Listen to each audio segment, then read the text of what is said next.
Hallo, ich befinde mich heute auf dem Parkplatz vom Freilichtmuseum Beuren und hier gibt es ein paar schöne Rundwanderwege, die nicht allzu lang dauern. Da hätten wir einmal den Hoch genießen, den Hoch gelegen und den Hoch gefestigt. Und wir nehmen uns jetzt heute mal diesen hier vor. Da sind wir und so werden wir laufen.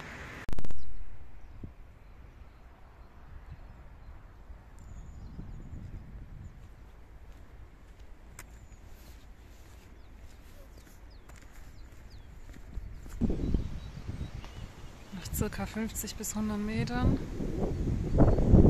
haben wir rechts das Freilichtmuseum.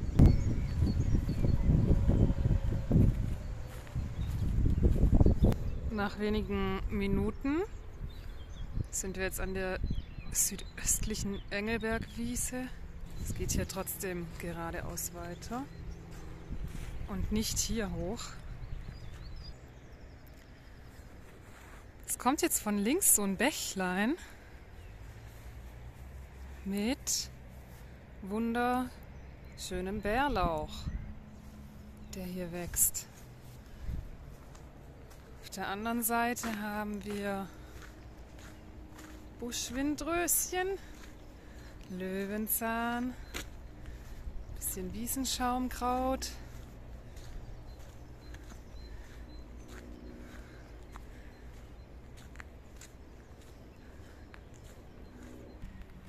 An dieser Stelle, jetzt mit diesem Hochsitz, biegt der Weg links ab. Dann kommt ihr an dieser Kreuzung raus. Da dürfte der Engelberg sein. Und hier geht es aber geradeaus weiter. Jetzt geht es hier ganz kurz durch ein Stück Wald. Rechts ist Privatgrundstück, deshalb Stacheldrahtzaun, dreifach sogar. Und was hat der hier für eine komische Anlage stehen? Ich fühle mich ja gar nicht beobachtet mit der Kamera da oben. Ja, und dieser Anblick geht leider gar nicht. Ich weiß auch nicht. Passt jetzt nicht wirklich ins Bild, aber dafür sehe ich, dass da hinten schon ein bisschen die Sonne rauskommt. Dann kommt die hier raus, da seht ihr den Engelberg nochmal von der anderen Seite. Nordwestlich Kreislach. Dann habt ihr die Deponie hier zu eurer Rechten.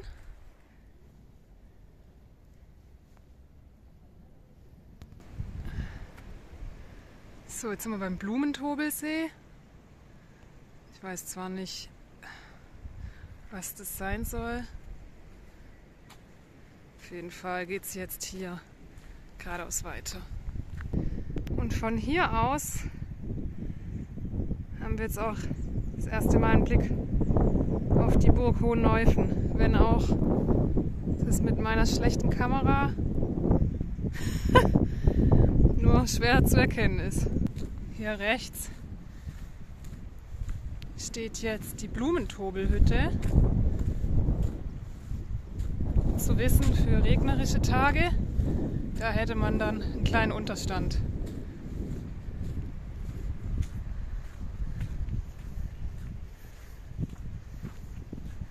Jetzt nutze ich mal die Gelegenheit, dass gerade keine Windböe kommt. Da vorne beginnt dann wieder ein Stück Wald und da biegen wir wohl links ab.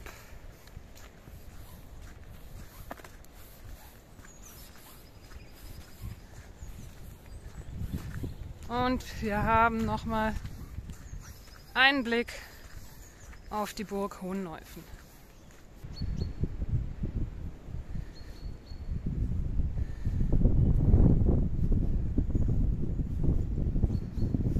Wer im Frühling gern Brennnesseln sammeln geht, kommt hier definitiv auch auf seine Kosten. Es gibt hier immer wieder Stellen, wo die einfach so am Wegrand wachsen.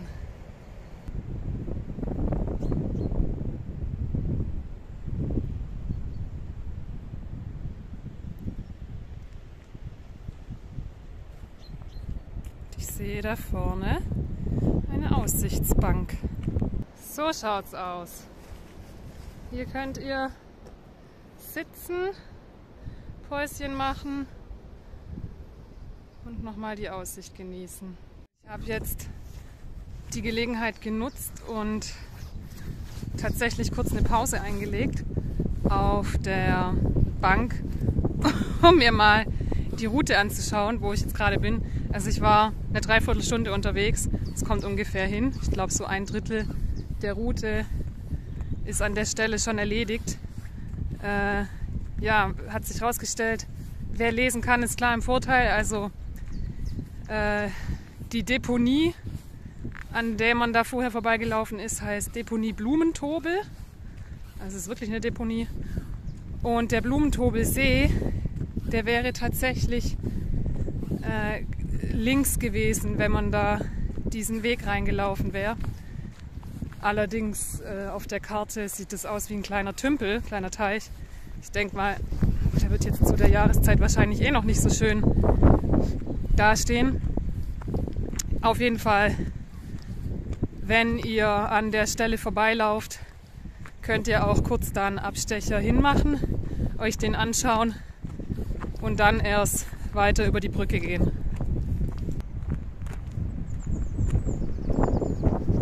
Und wir biegen an dieser Stelle links ab.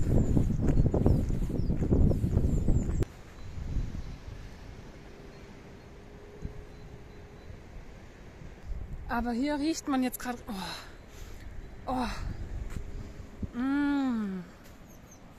Hier riecht es richtig nach Frühling. Ja, kommt definitiv von dem Baum hier. Was ist das? Eine Zwetschge? So, jetzt müssen wir schauen, wo es hier weitergeht. Mal schauen. Nee, hier. Okay. Also es geht jetzt zum ersten Mal auf so Schotterwege. Moschtrinker sind Naturschützer. Ist was Wahres dran, wenn man überlegt, weswegen die ganzen Streuobstwiesen hier ja bewirtschaftet werden. Und ohne die würde was fehlen in der Kulturlandschaft.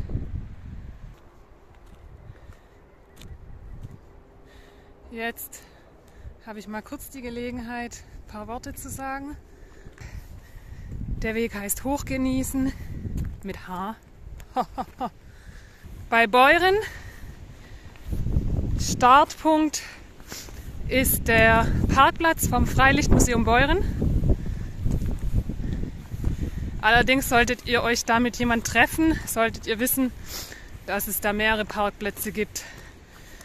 Also P1, P2, P3 und so.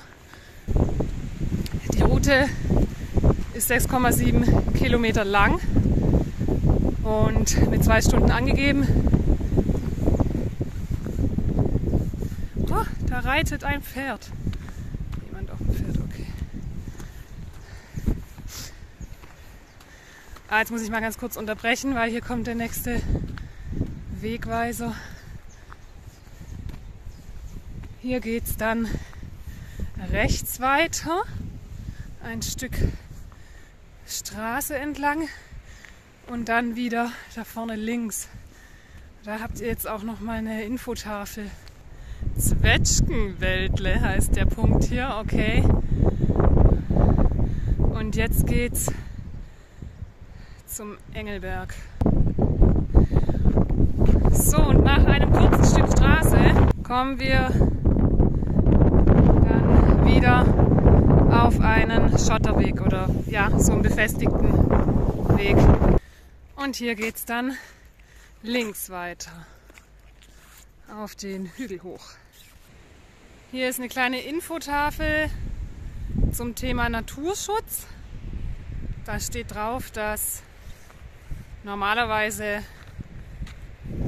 wenn Obstbäume gepflegt werden, die ja immer geschnitten werden, und wenn die alt sind, müssten die ja eigentlich ersetzt werden durch neue Bäume. Aber da das Totholz so eine wichtige Rolle spielt, auch für die Vogelarten,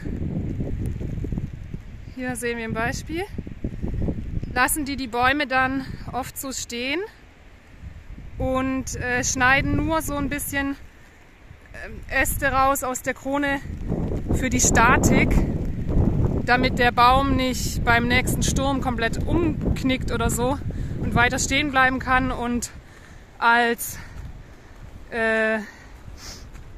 Lebensraum für zum Beispiel Vogelarten dienen kann, die da ihre Nester in den Baumhöhlen anlegen und dort brüten. Oh, jetzt fängt es an zu regnen. April, der macht, was er will. Und hier sieht man jetzt schlecht, die Wiese ist voller Schlüsselblumen. Die kleinen gelben, da sehen wir es. Und wir biegen hier links ab.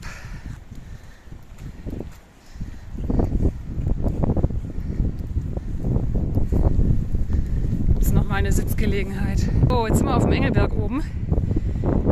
Hier scheinen lauter Kirschbäume zu stehen, die leider schon, so wie es ausschaut, fast schon drüber sind von der Blüte her. Wahrscheinlich hatten die ihren Zenit vor ein paar Tagen, aber jetzt mal vollends die restlichen Daten. Da wir jetzt auch gerade auf dem Berg sind, die Strecke ist angegeben mit 110 Höhenmetern, die es hochgeht und wieder runter geht. Und ich denke mal, der größte Teil bezieht sich auf das Stück hier. Wir sind jetzt auf so einem Hügel oben. Ansonsten sind die Wege echt gut begehbar. Man braucht jetzt nicht trittsicher sein. Ihr habt es gesehen, entweder es sind geteerte Straßen oder diese Schotterwege oder jetzt wie hier. Der Weg ist extrem gut ausgeschildert, also man kann sich hier eigentlich nicht verlaufen. An jeder Ecke sind irgendwelche Wegweiser. Ja, und hier ist auch schon wieder ein Wegweiser. Also hier geht's rechts weiter. Hier sieht man jetzt auch bei gutem Wetter die Burg Teck. Da oben. Auch immer ein Ausflug wert. Und hier unten sehen wir bereits schon wieder das Freilichtmuseum. Gerade nachgeschaut. 1 Stunde 20 war ich unterwegs.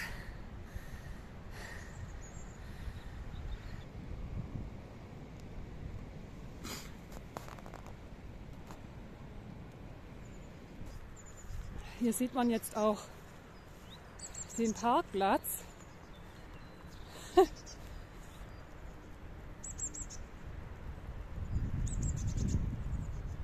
Es gibt halt da oben Parkplätze und dann gibt es aber, glaube ich, auch noch mal hier weiter unten irgendwo Parkplätze.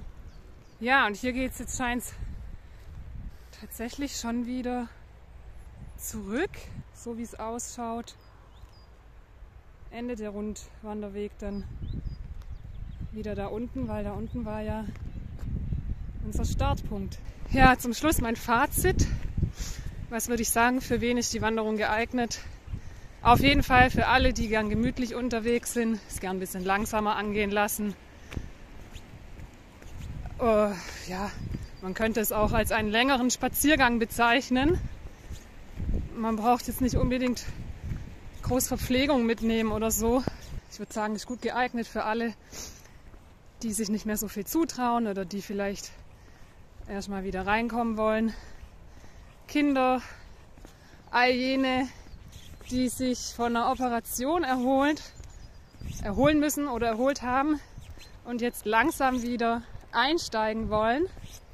Grüße gehen raus an Robby. Gute Besserung. Und was gibt es sonst noch zu sagen? Ihr könnt natürlich die Wanderung verbinden mit einem Besuch im Freilichtmuseum.